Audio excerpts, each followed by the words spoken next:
Yesterday, Elon Musk opened the new Austin factory to over 15,000 ticketed and non-ticketed visitors.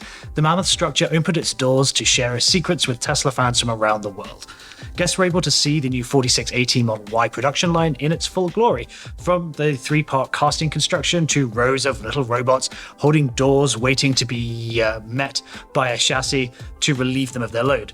The Gigafactory team went all out to show just how advanced the new plant is and how powerful an impact it will have on the company over the coming years. All the Tesla models were on display, allowing people to get up close and personal with their favorites. Two variants of the yet-to-be-produced Cybertruck were present, the younger of the pair sporting slightly odd-looking wing mirrors that, according to Twitter, can be easily removed. The second-generation Roadster pulled a lot of attention with its breathtaking design and trademark red paint. It makes it possibly one of the best-looking cars out there, hopefully to begin mass production in 2023.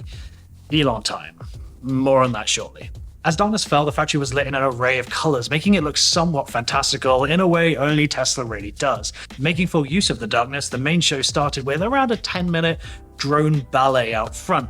The UAVs formed several different designs, including the Model Y, the Cybertruck, and the Giga Texas Tesla logo, seen here.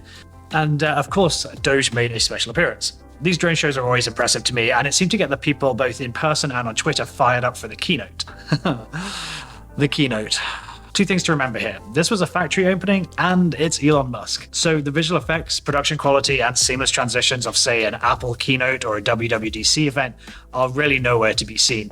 Elon does it the way Elon does it. Appearing in the original Roadster, a Lotus Elise with a 1.8 litre Toyota engine removed and an electric drivetrain bolted on, Elon received whatever a standing ovation is from people who are already standing. The cameras panned to show some guests in tears at his arrival, and there really is something special about Elon. I think it's his vision and his drive to achieve it that has such a strong positive effect on people. The presentation started with a big thank you to all of the team responsible for getting the factory from just a hole in the ground to potentially the world's most productive automotive production line. A truly baffling achievement given that it's been built through COVID and is opened on Elon time. Some stats about the factory, it's 80 feet tall, but if you were to pick it up and turn it on its side, it would be taller than the Burj Khalifa in Dubai. A strange flex, but essentially it means that the factory is just over half a mile in length. At full capacity, it should be able to churn out 500,000 Model Ys a year, making it the car factory that makes the most of a single product in the world. I think that's what Elon said. Tesla are very proud of their materials in one side, customer-ready vehicles out the other side approach.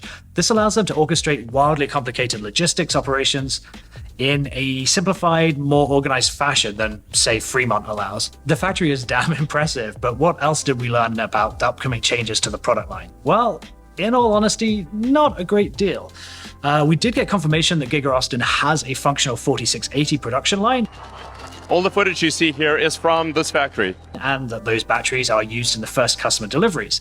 Elon stated that 2022 is going to be a production ramp-up year, following up with claims that Tesla Semi, Cybertruck, and the mind-boggling Roadster will all enter mass production in 2023. This is the first Elon timeline that seems vaguely achievable. If the battery cell production really can ramp with expectations and the supply chain starts to free up, there's a chance we'll see at least one of those three new products roll out of Giga Austin next year. Though there are still many challenges ahead.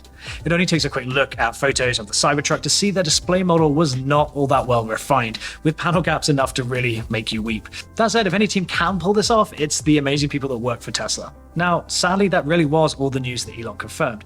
There was nothing about how the 4680 batteries were being managed to either match the 2170 model pack's range, or how the charging speeds may change with the new battery form factor. In theory, the drop-off of the charging curve should be less pronounced on the 4680s, allowing them to charge at a higher rate for longer, which equates to reducing the time you'd need to spend watching Netflix at the supercharger. Another oddity was the lack of announcement regarding the standard range Model Y that we've seen on the EPA website recently.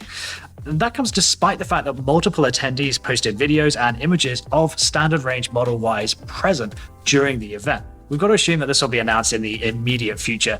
As of right now, that's the only new model to have received full certification. And it's wildly believed this will ship with a price tag around $56,000. That's a suitable price point to maintain its buffer over the standard range Model 3 at $47,000. The Model 3 long-range and performance models both saw a cheeky price increase hours before the rodeo kicked off. The long-range was bumped $1,500 to $56,000, and the performance model climbed by $1,000 to $63K. The livestream ended after a very impressive fireworks finale crescendo, and if I'm honest, I was left wanting more.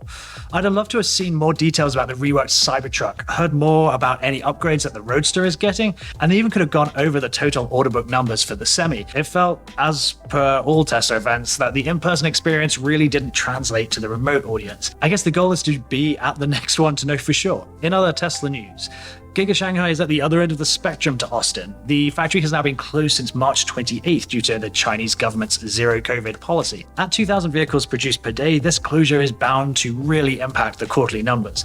Hopefully the COVID outbreaks become controlled soon and the production line can spool back up and resume pumping out a car around every 43 seconds. Tesla Model 3 and Model Y are the best-selling EVs in Switzerland, and in the UK, Tesla has dominated new car sales regardless of fuel type. Both the Model Y and Model 3 outsell its nearest petrol competitor by around 20% in Q1. That's all the Tesla news we have. We'll be back on Monday with news about GM and Honda's partnership, and also Rivian numbers being released for Q1. If you're interested as to why Tesla keeps raising their prices, watch this video next.